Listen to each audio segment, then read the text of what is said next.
আসসালামু আলাইকুম। Hello everyone, welcome back to my another blog. কেমন আছেন সবাই? আশা করি সবাই সুস্থ আছেন, ভালো আছেন। আলহামদুলিল্লাহ, আমরাও অনেক ভালো আছি। এটা ছিল আমাদের থাইল্যান্ড থেকে আসার পর একটা ভিডিও। মেয়ে সাইকেল কেনার জন্য পাগল হয়ে গেছিল যখন থাইল্যান্ডে ছিল। তো থাইল্যান্ড থেকে আসার আগে থেকে ও শুরু করেছিল যে আমাকে থাইল্যান্ড থেকে যাওয়ার পরেই তুমি সাইকেল কিনে দিবে, সাইকেল কিনে দিবা।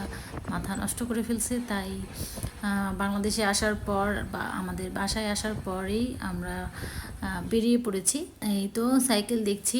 এর আগে আমি আরও অন্যান্য সাইকেল একা এসে দেখে গিয়েছিলাম, তখনও সাইকেল এতটাও ছিল না। এই যে এই দোকানটায় আসছি, এখানে উনি বলছিল যে নতুন সাইকেল আরও আসবে।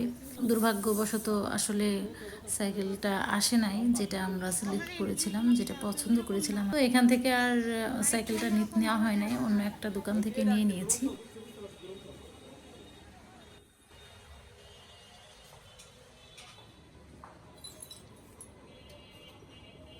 এই তো সাইকেল, অবশেষে আমার মেয়ে সাইকেল পেয়ে আছে।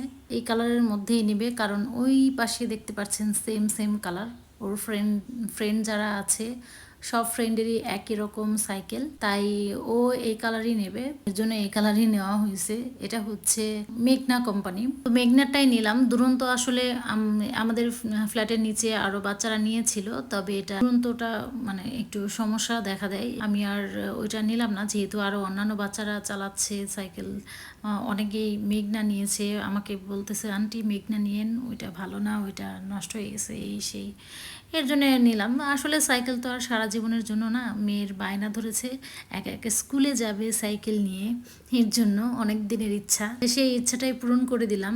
এদিকটাই আমাদের গোলু সাহেব কিভাবে তাকিয়ে আছে। ও কিন্তু ঘুমিয়েছিল। যখন আমরা বাইরে চলে যাই তখন ও ঘুম থেকে উঠে দরজার কাছে এসে বসে থাকে, তাকিয়ে থাকে যে আমরা কোথায় যাচ্ছি। এই তো পড়শির সাথে দুষ্টামি করছে। তো এখন একা একা থাক, আমি বাচ্চাদের স্কুলে দিয়ে আসি।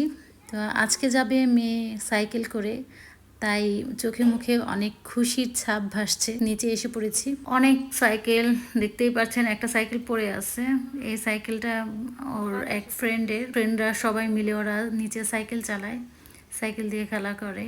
এটা একটা ভালো দিক। আমার বাচ্চা নিচে নামে, বাসায় থাকলে তো সারাক্ষণ ফোন নিয়ে বসে থাকে, ফোনের দিক তাকিয়ে থাকে। ও সাইকেল কেনায় একটু সুবিধা হয়েছে, চোখ দুটো রিল্যাক্স থাকে আর কি, শরীরটাও একটু ভালো থাকে। সাইকেল চালালে এমনিতেও মানুষের হার্ট ভালো থাকে, শরীর সুস্থ থাকে। ভাবছিলাম আমিও একটা বড় দেখে কিনবো, বড় মেয়ে আর আমি চালাবো, কিন্তু সেটা আর হচ্ছে না, এখন পরে দেখা যায়। এদিকটায় সাইকেল কিনে দিয়ে আমি বিপদে পড়েছি। মেয়ে একা একা অনেক দূর পর্যন্ত চলে যায়। আমি ভাবছি যে স্কুল পর্যন্ত দিয়ে আসবো, মানে গেট পর্যন্ত দিয়ে আসবো, বাকিটা ও চালিয়ে যাবে। কিন্তু না, ও আগে আগে চলে যায়। ভাবছিলাম রাস্তায় সমস্যা হবে, কিন্তু না, ইনশাল্লাহ ভালোই চালাতে পারে। আজকে এই পর্যন্তই। আল্লাহ হাফেজ।